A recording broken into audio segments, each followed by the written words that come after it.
Good morning, everyone. Welcome to Our Homes, Ending the Housing Crisis. We have a very special guest today, Sanford Murata. Born and raised in Honolulu, he spent over 50 years as a real estate professional. His early appreciation for Hawaii's natural environment and interest in sustainable land use led him to study architecture and urban land economics at the University of California at Berkeley. He's been involved in the planning, development, and ownership of a range of real estate projects throughout Hawaii. He's here today to present a bold new idea, a new Ala Wai Village. Sanford, welcome to Our Homes, and please take it away. Thank you, Senator Chang, and thank you for inviting me to participate in your Our Homes series. I feel privileged to do so and to share some thoughts I have on the subject. And thank you to Lynn, your office manager, and to Chelsea, for your technical assistant. And thank you to all the webinar participants. I'm glad that you're joining us, and I'm hopeful that we have a lively conversation. Also, thanks to Elsie Rose, who prepared the PowerPoint, which we'll share, and to Glenn Miura, architect, who prepared the conceptual sketch, and to the many others who shared their ideas and provided advice, suggestions with regard to the big plan that I will discuss today. A little bit of additional background. I was born and raised in Kaimuki. Consequently, I know a lot about this area since I spent my youth in Kapahulu, Kaimuki, Ala Wai, Waikiki, and throughout the islands, hiking, camping, swimming, fishing, and just experiencing and enjoying our beautiful natural environment. And as Stanley mentioned, I studied architecture and urban land economics at UC Berkeley in the 60s. And at that time, when you study architecture, you become a critic of your environment, both the built and natural environment.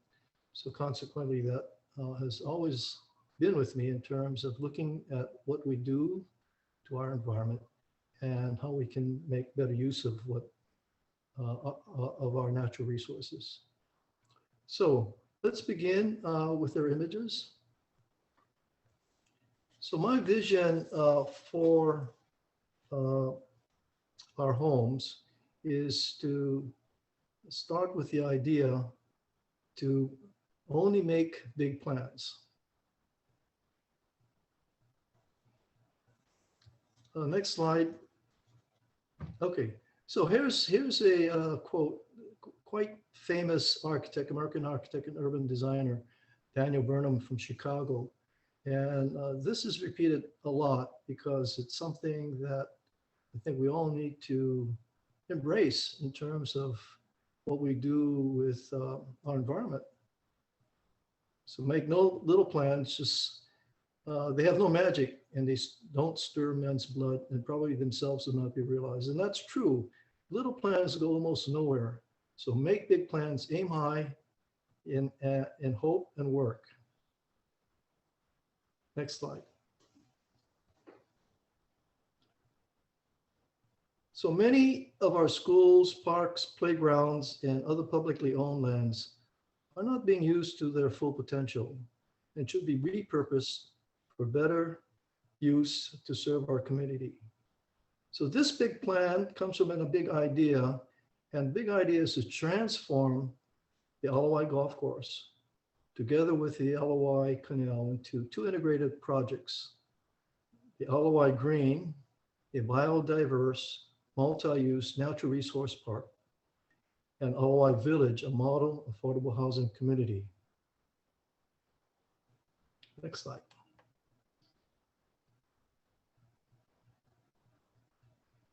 So Waikiki exists today as a result of the building in 1921 of the Ala Wai Canal. It was built to drain the wetlands fed by the streams from Palolo, Makiki, and Manoa valleys. And the material of the dredging of the canal was used to create Waikiki. And as you might have seen recently in a looking back news, it was also used to create what is today Ala Moana Center. And the dredge the dredged canal is the primary drainage system for central and east Honolulu. Next slide. So this is what could happen. I know it's quite a dramatic image of what might happen if we don't have a well-designed stormwater management infrastructure and flood mitigation and control plan for the 19 square mile Ala Wai watershed. So it's likely that heavy rainstorms, hurricane and ocean water storm surges could cause the streams and canals to overflow and flood Waikiki and the surrounding neighborhoods. So let me share with you what's being done in China in their sponge cities. Let's show this video. It's raining again in China. None of us like the rain, but here it's gone from mild annoyance to a serious problem. Once a largely rural country, China now has more than 100 cities with populations of over 1 million people. And all that building on former farmland has led to a major downside: flooding.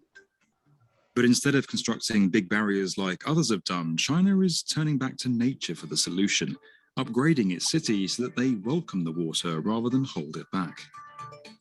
Get yourself comfortable and prepare to soak up China's sponge cities.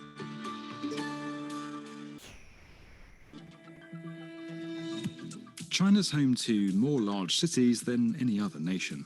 60% of its 1.4 billion citizens now reside in urban areas, and creating the space for them to live, work and play has meant replacing huge areas of green space with sprawling buildings and infrastructure.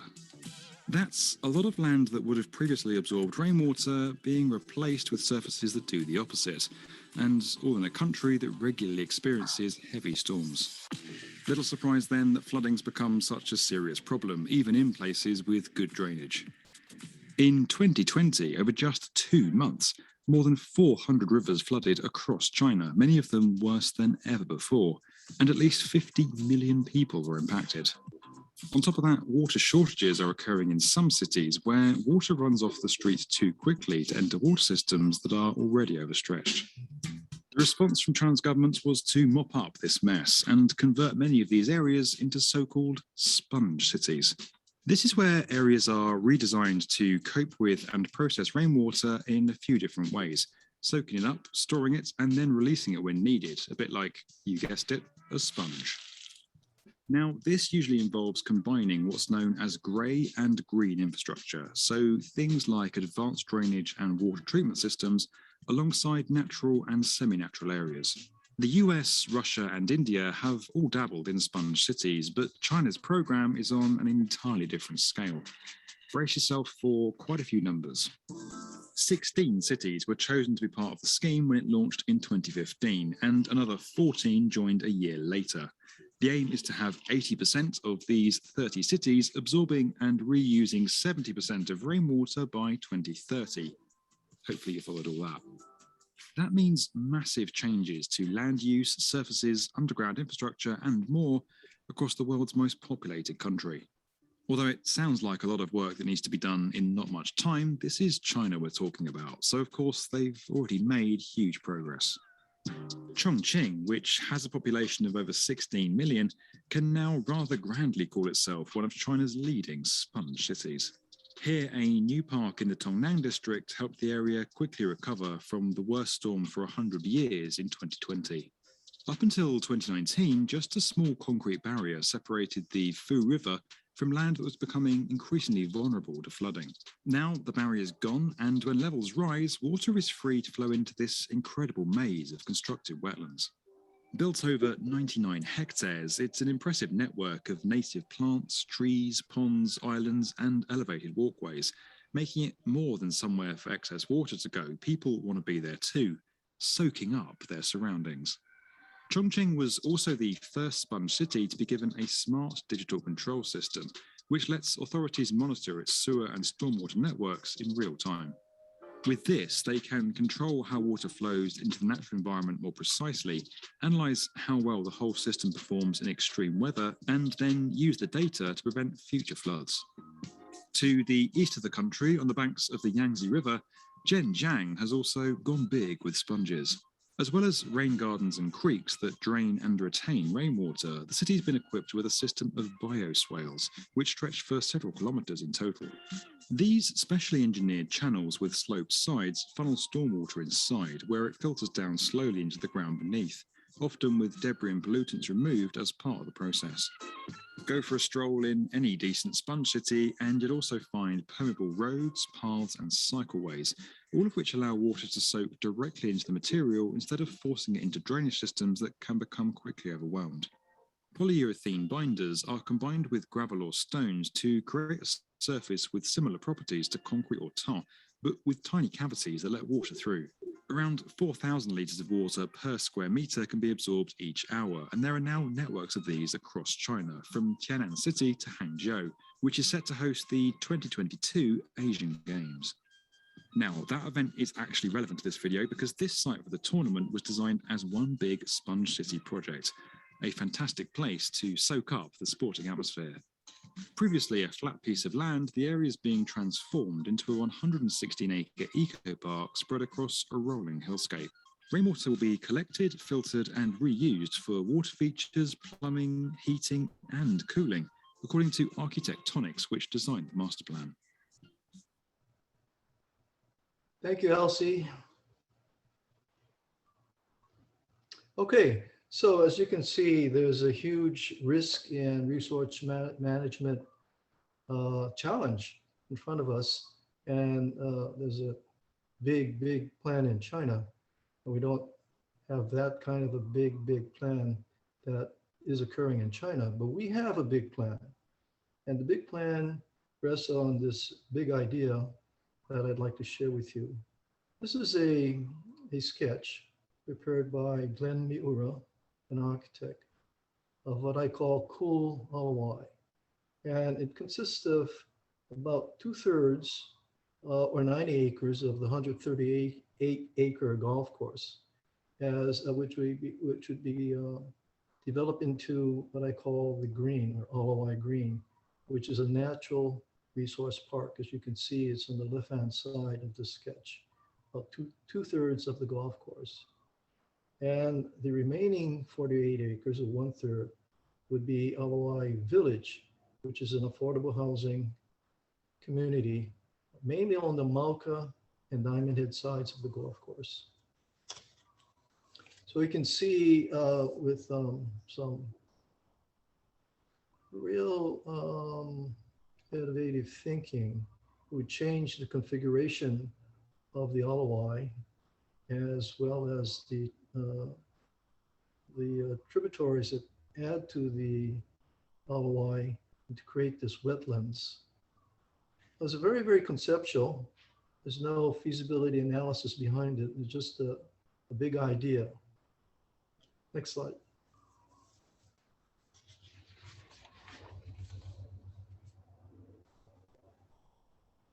So in addition to the housing, which would be in mixed density, low and mid-rise buildings, would have retail on the ground floor with about 3,600 residential units, or 75 units per acre. This is just a guess.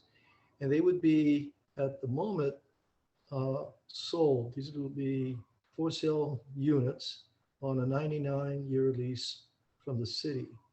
And will have also convenience and service amenities. Next slide. So I'm just going to show you some images of what could happen. Some of these are quite visionary, and whether we can create anything like it is a challenge, but something to aspire to. Next.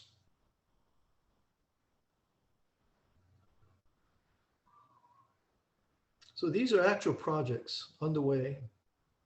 Some of it has been built, and some of it are concepts to be built. But as you can see on the top slide, it kind of reminds me a little bit of our situation, the canal on the right side of the screen and an ocean on the left-hand side, which looks like a little bit of a marine area on the far left side. Next. So more concepts of high density urban villages. And this one has what looks like a beautiful park between buildings on the top right and lower left. Vignettes on the bottom. I like the vignette, particularly on the right side, because it shows lots of opportunities for people to gather. Next.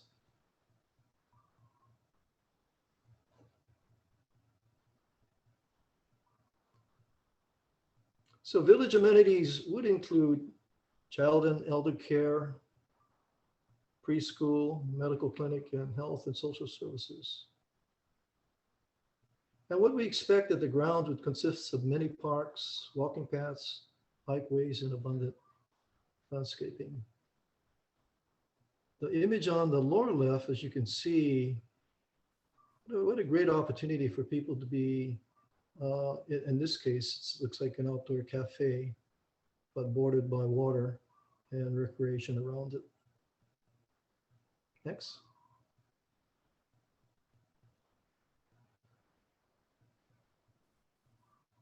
Can't you envision something like this in a kind of a restored park from the Ala Wai Golf Course?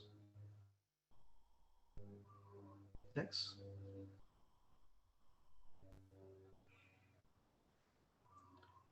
So the Ala Wai Golf Course was built in 1931, consists of 138 acres.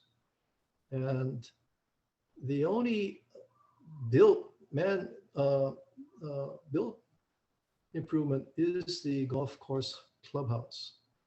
Consequently, we don't have to knock anything down. And we'll incorporate the golf course clubhouse into the project. Next.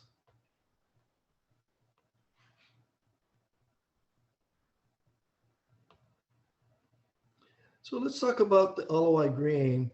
What we would do is we would restore the former wetlands, and it would serve as a natural retention basin for the collection of rainwater from the valleys in a complex of reservoirs, ponds, and waterways.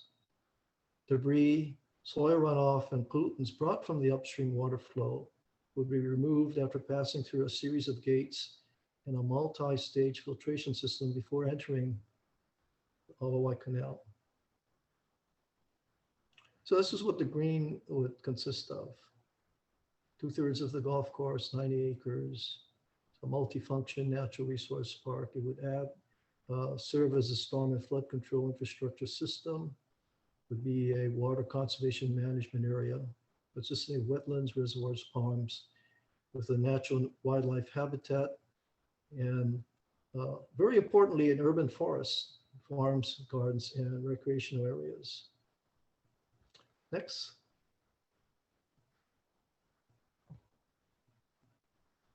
So instead of permanent flood walls, and we would use earthen beams and other landscape engineering, which would prevent the flood water from overflowing into and out of the streams and into the canal.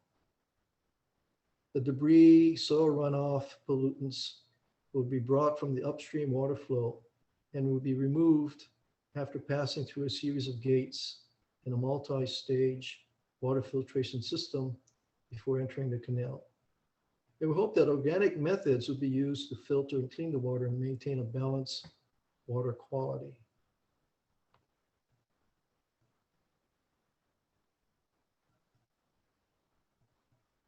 The restored wetlands and ponds would become wildlife habitats, especially for native species. Other uses of the green would include an urban forest with native plants and trees, fruit, flowers, and vegetable farms, and community garden. Natural carbon sinks. Trees offer one of the most effective and simplest methods to counter climate change. The unpolluted recycled water will be used for the forest, farm, and gardens. The products would be sold at the Greens Farmers Market. There would be an abundance of natural open spaces, including walking, biking, and jogging trails, and exercise, recreation, relaxation, and picnic areas. After the rainwater from the Malka watersheds is collected, settled, and filtered, it will be allowed to flow into the canal by way of a system of controlled gates. So here's a project in Singapore, which I'd like to share with you. This is an amazing project, and we can do something like this.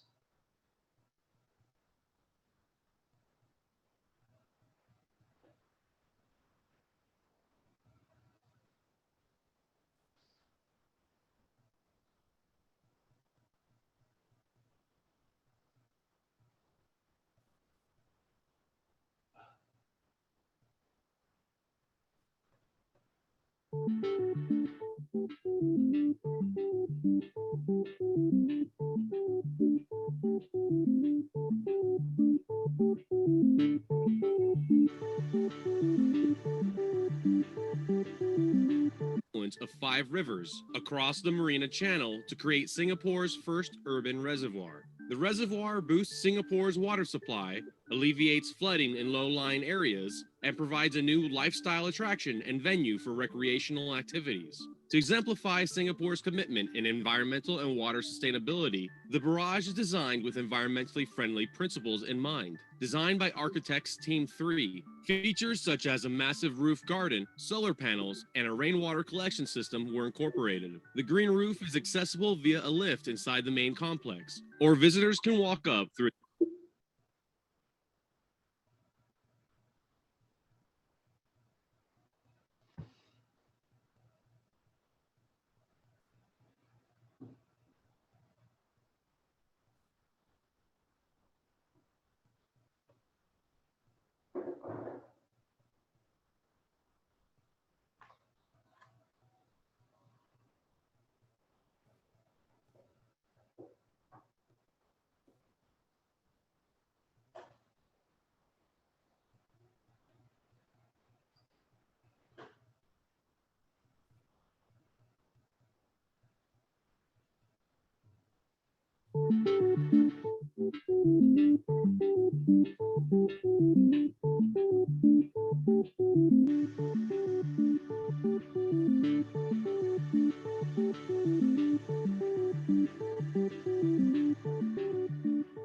The Marina Barrage is a 350-meter wide dam built at the confluence of 5 rivers across the Marina Channel to create Singapore's first urban reservoir. The reservoir boosts Singapore's water supply, alleviates flooding in low-lying areas, and provides a new lifestyle attraction and venue for recreational activities.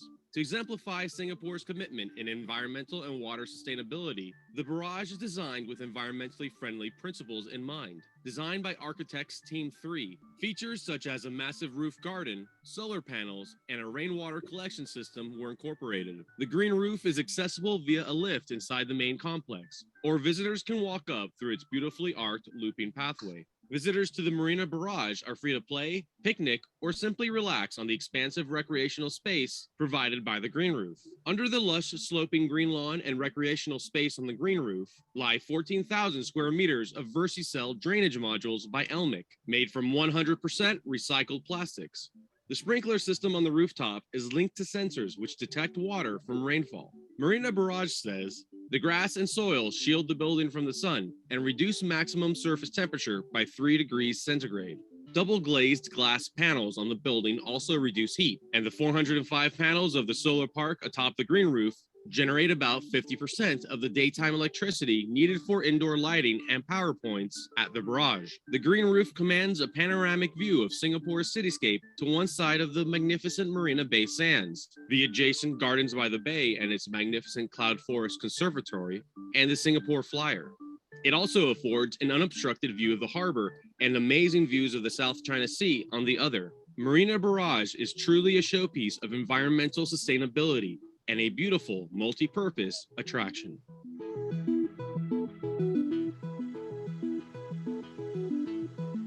more information about this project and many more, and join our projects of the week.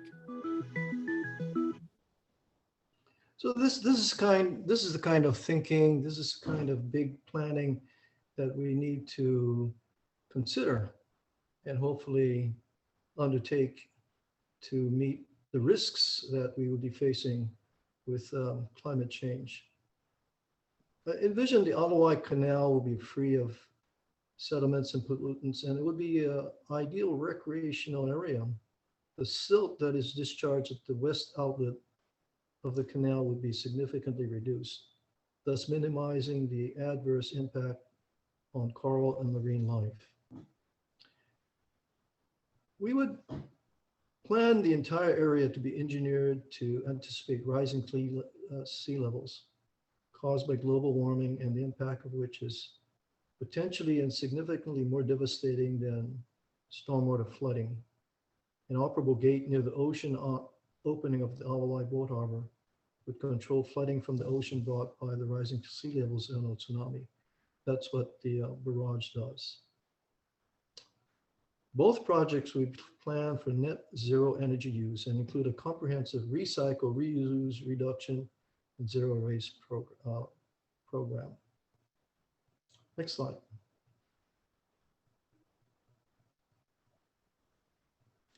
This is a wonderful slide, and I picked up the description of placemaking from Wikipedia.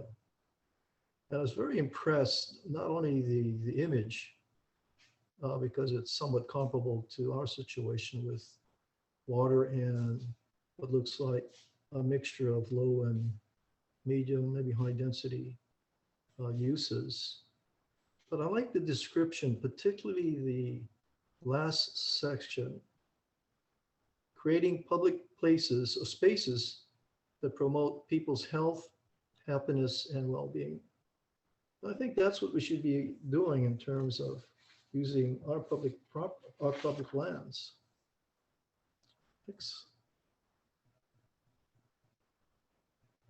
So this is what the big plan or the big idea is all about. It's using our public lands more effectively to serve the urgent multiple public needs. It's formulating dynamic risk and resource management strategies to meet evolving conditions and potential natural disasters. It's conceiving and creating a resilient, sensible, and sustainable natural resources conservation plan, which balances humanity and nature and is unique to and appropriate to our island home. It's generating community-wide collaboration and consensus in our placemaking.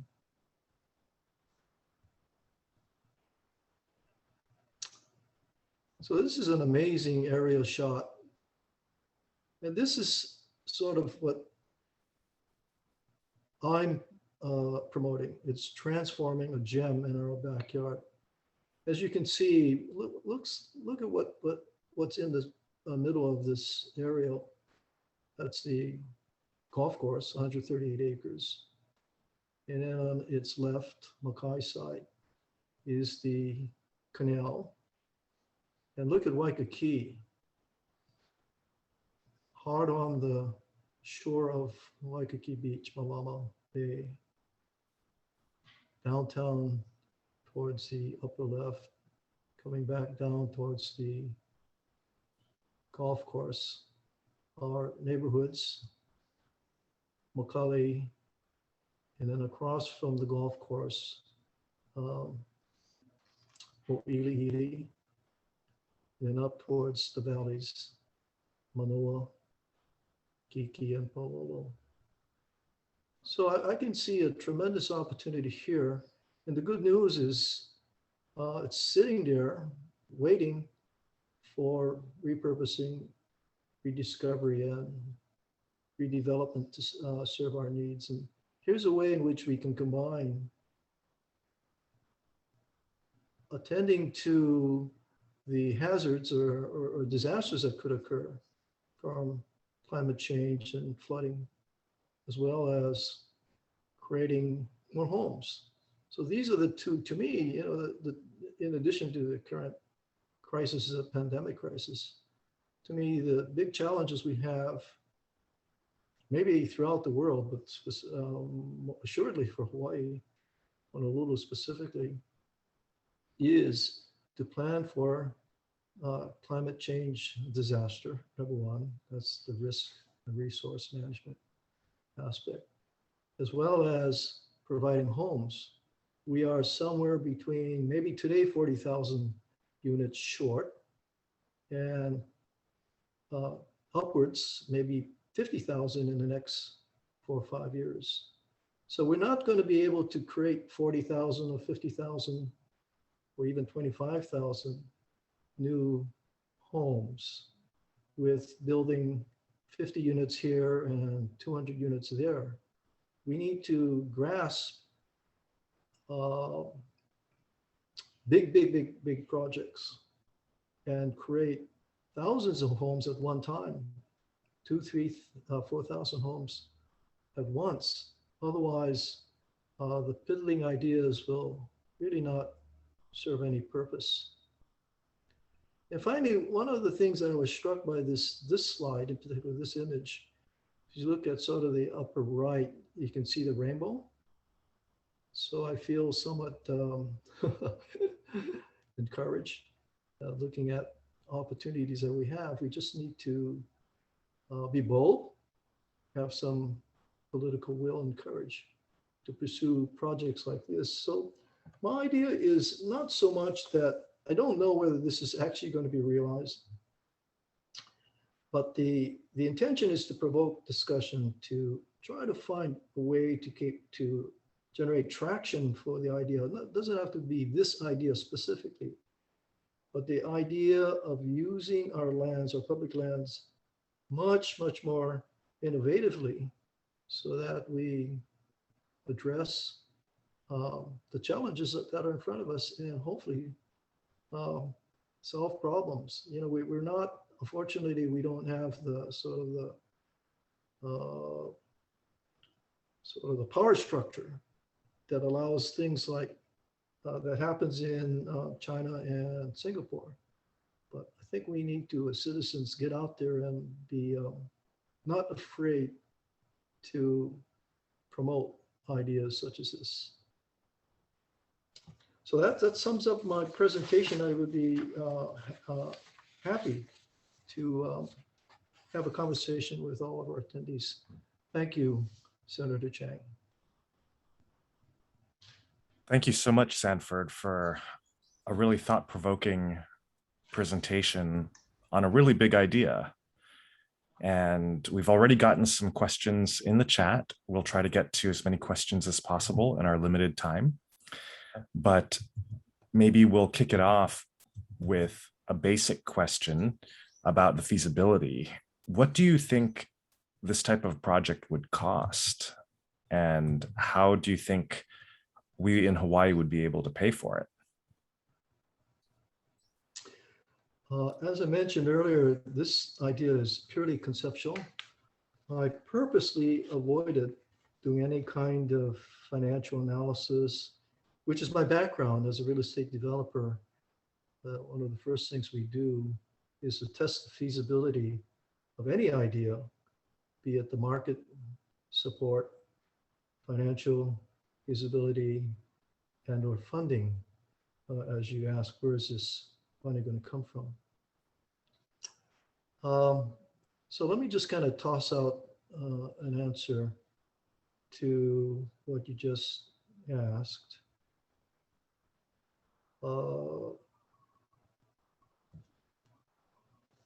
Well, if you look at some studies that I know you've undertaken, Stanley, we've got 3,600 units as a kind of a target amount. And so if you say each one of those costs $300,000 per unit, that would be one way to stab at that cost. But of course, an unknown cost is to convert these lands to wetlands. And I haven't studied that, nor have asked anyone to study that. So it's a little too early for me to project what this is going to cost, but easily in the hundreds of millions. I don't know if it'll cost $1 billion, but as a frame of reference, the rail is going to cost maybe 12, $15 billion. And let's say this project would cost $1 billion. I would say if we spent 1/10 of what it costs to pay for a rail, which is questionable in terms of its potential success, I can see that this way more worthwhile to spend it here than in the rail. I'm sorry it's an indirect answer, but I don't have a better answer than that at the moment. Oh, and you asked about the second part was about the funding. Well, if we offer the land at 99-year leases from the city at $1 a year rent, then it'll be paid for by the buyers of the units. If we're doing non-sale units, for instance, rental apartments, we'd have to find funding elsewhere. As an example, perhaps owners of the resort properties in Waikiki would be willing to build workforce or employee housing for their employees, and they would pay for it and fund at least some portion of the units.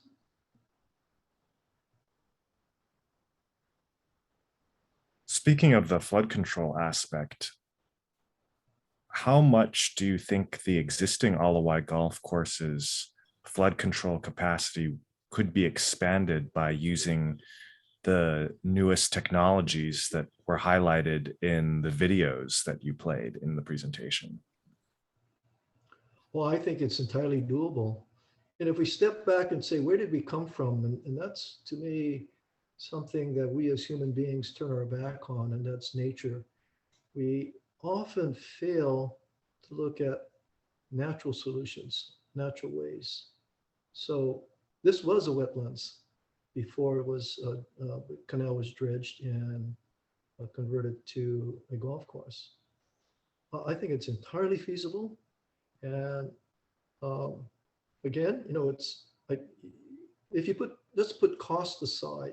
Well, let's look at it from this aspect. What's the risk reward, right? So if, as shown in one of the earlier images, if we have devastating flooding, and it does flood Waikiki as well as the surrounding neighborhoods, can you imagine the tremendous cost that would be incurred, not only by the property owners, be it hotels or residential and community property owners, but the effect to our economy? Because we have not found an alternative to our visitor industry as a viable source for our economic foundation, which means for now, if Waikiki was significantly impacted, adversely impacted, it will have a great economic impact on Hawaii's economy. And that was showing up in the current pandemic. The lockdown really showed that up.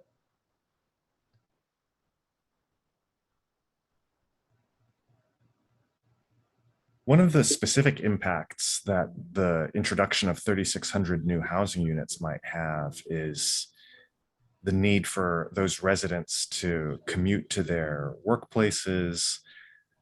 And it's already in a pretty urbanized, pretty congested corridor, that Kapahulu area, Mo'iliili area. How would you address concerns about traffic impacts that the neighbors might have? Well, that's the beauty of this idea, I believe, and that is to find a way to establish a public transportation system internally. And let's say most of the folks who would live here would be, if they're working, be working close by. So let's say a good portion of the folks who would either buy a unit here or occupy a unit through some kind of employee housing program would work in Waikiki. So they could walk to Waikiki, they could walk to their jobs. They don't need a car, or they could be some kind of a public shuttle system between Waikiki, their jobs, and the village. So too, folks who work in, let's say, Manoa, they could walk to work. If I was, say, a faculty member, a young faculty member, and I could have a unit here in Ala Wai Village, and I could walk to work in, say, 15 minutes away, wouldn't that be great? Wouldn't I want to live in a place like this next to the Green, next to Waikiki and the surrounding communities? So one of the approaches is to find ways in which whatever we do and wherever it is throughout the city, find ways to reduce the impact of cars and parking. So this would be an important part of the planning of this project, creating, say, a multimodal public transportation system, and hopefully reduce the number of cars that would be required, because people can walk. They can walk to Ala Moana Center, they can walk to jobs all around in the neighborhood, possibly. The whole idea in this urban design concept is to, instead of moving people from place to place, is to move the place to the people. Therefore, you don't have to have people get into some vehicle to go someplace else. They'll be nearby.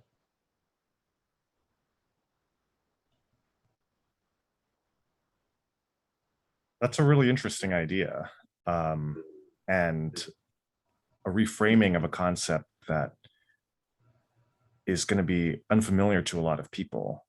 You started by talking about how you wanted to propose a big plan and that small plans were likely to fail. How do you think that people will respond to such an ambitious proposal that does have such a high price tag, that would impact a community in this way, that would impact a lot of existing stakeholders, such as the golfers who currently use the golf course? Do you think that you can inspire a new movement to support a major construction project like this instead of opposing it? Well, that's a challenge. And yes, I'm sanguine. I would say we as citizens, and from my point of view, I'm a senior, and I'm sort of at the end of my line. So I will not directly be I would not be directly benefit from this, right? So, but let's look at our children and grandchildren. And one approach to avid golfers, those particularly who want to golf at the Ala Wai Golf Course, is to say, okay, fine. You've kind of had your opportunity. You've had the benefit of the golf course since it was developed 80 years ago. But now we need to change. We did something great for golfing, for our residents and visitors, because it's at one time the highest used golf course in the United States. However, we cannot live in the past. We cannot live in the way we used to live generations ago, right? I mean, we're changing. The whole our life has changed. We had plantations 3 generations ago. We don't have plantations today. So what do we have? We have need to house our people. We have need to keep children who are born and raised in Hawaii, who want to live in Hawaii, to have an opportunity to stay here because they have a way to buy a home. So an appeal, sort of maybe emotional, to the golfers to say, look, you've had a chance. Now let's give our younger people an opportunity. And while they may be golfers or not is beside the point. What's more important to you? Is it more important for you to play golf conveniently in your backyard every weekend versus allowing your children and grandchildren and others after our generation to have a place to stay, to have a place to live, to have a place at home. Would you wish to have your 21-year-old grandchild just graduating from UH Manoa to move to someplace else out of Hawaii because they don't have a job nor do they have a place to live, versus giving them this opportunity? Wouldn't you rather see your grandchild in Hawaii rather than you having to get on a plane and go visit your grandchild? So, it's a kind of a emotional message. I agree with that. And it's a real difficult sell, I believe, because people are going to immediately react to, no, I want my golf course. But maybe in the context of that issue is to say, okay, we'll have a golf course. It's going to be someplace else. It doesn't have to be here, does it? It's here, it's convenient, but maybe for now, we need to have the golf course someplace else. So it's going to be hard. I don't have a plan on how to achieve this. It certainly needs several very key messengers to sell the idea. But it really takes, I think, a real range of messengers, from the person who just graduated from University of Hawaii, says, look, I want to stay here, Mom. What can I do? To the elected officials, council folks, mayor, administration, state officials, politicians. It's got to be a broad messaging campaign, and it could take 10, 20, 30 years, but if we don't start now, it'll never get done. You have to start somewhere, right? The first step is on a journey is the first step. So we need to take some steps. And what I'm doing is just sharing my idea and hope that it'll get traction along the way. And where it takes traction, who knows? But if we don't try, it will never come about.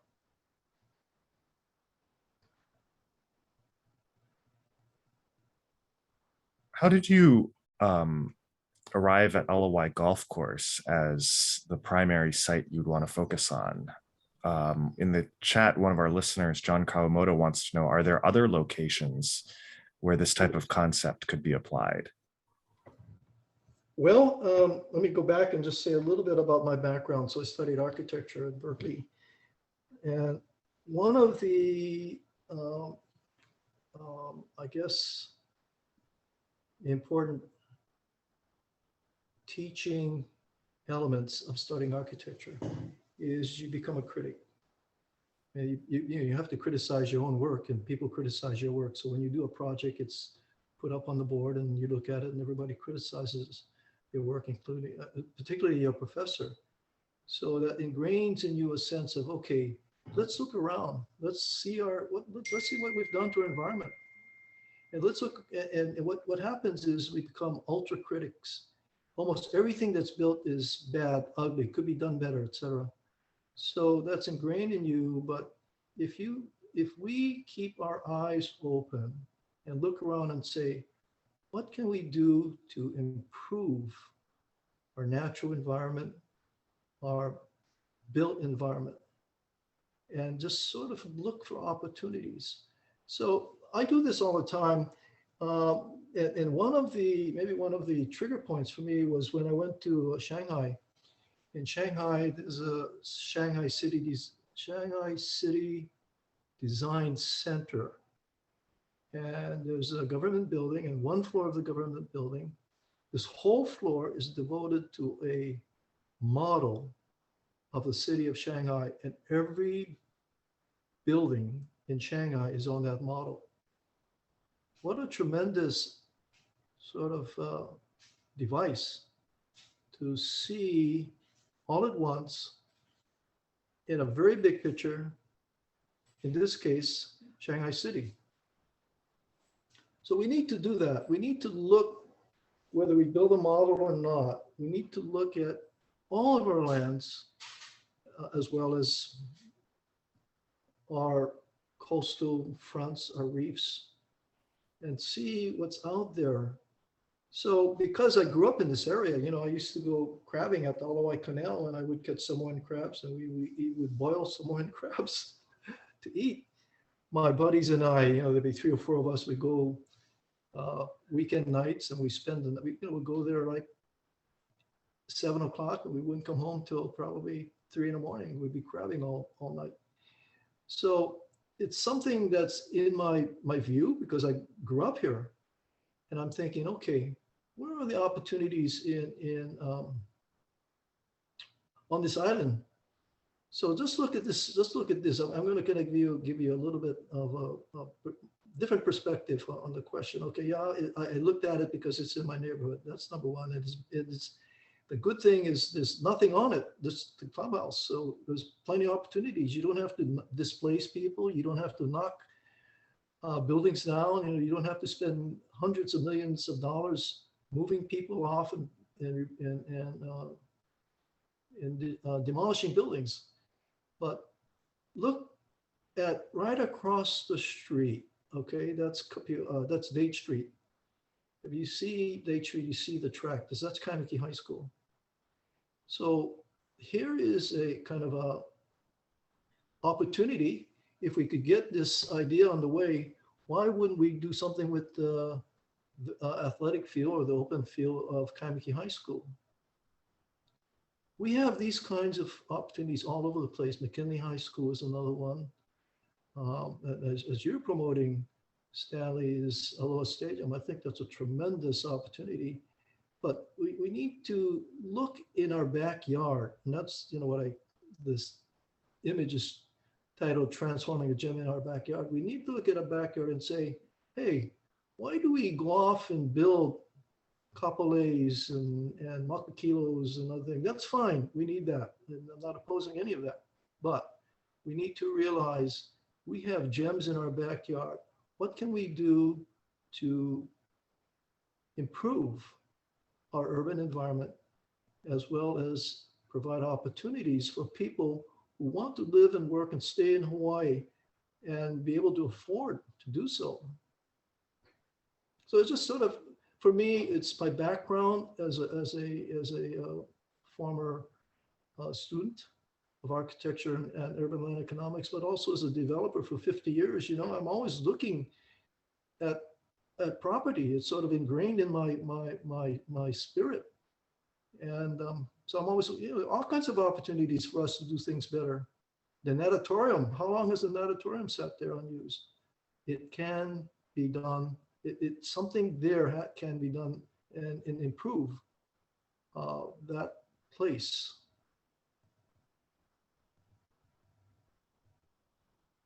We've talked a lot about the young people who would benefit by the construction of all this affordable housing, and we've talked about how to minimize traffic impacts. One of the main ways that young people are able to make a living in high-cost environments like Hawaii these days is remote working. And of course, for that, you have relatively lower traffic impacts, and you need, among other things, high-speed broadband access. How important is that high-speed connectivity to the success of a project like this? Critical. I think high band is critical to any economy, any place. I mean, if we want to stay abreast with the world, we being the most isolated place in the world, in the middle of the Pacific, we need to be able to communicate thoroughly, effectively, in a timely way, and broadband helps us do that. We can't sit alone and expect that we're going to forever build our economy on the visitor industry. It's an important aspect of it, but we need to look at other opportunities.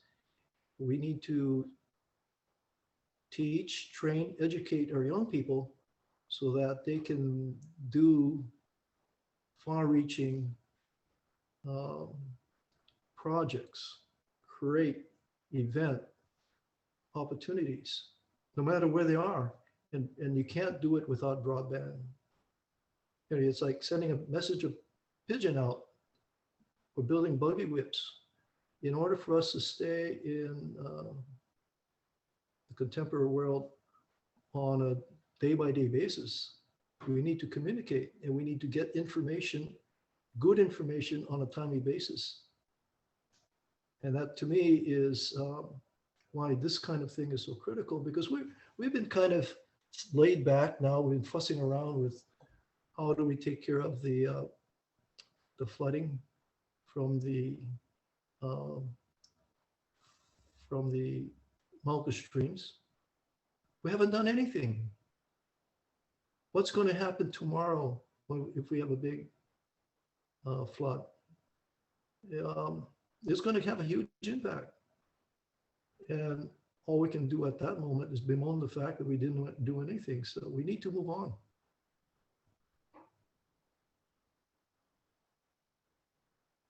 Great. Well, Sanford, we've come to the end of our time with you today. I wanted to thank you for presenting such an ambitious idea. You've kindly made your email address available to our attendees today, Sanford Murata, SANFORD MURATA @gmail.com. And so I'm sure you'll be getting a lot of messages of support, questions of the feasibility, and so on. But I, most of all, just wanted to thank you for thinking big and for thinking of the future generations of Hawaii who don't have housing and who are therefore forced to leave for the mainland and abroad. We need everybody's ideas to tackle that huge issue, which I believe is the biggest issue facing Hawaii. So thank you. Thank you, Stanley. Really, really, truly my pleasure of participating in your series. I'm so very happy that you're leading the way. I'm your chief cheerleader. We need to promote the kinds of things you stand for and plan and attempting to do, but we need to get it done. Thank you, everybody, and thanks for your kind attention. All right. Thank you, everybody. And we'll see you on the next webinar, Our Homes Ending the Housing Crisis.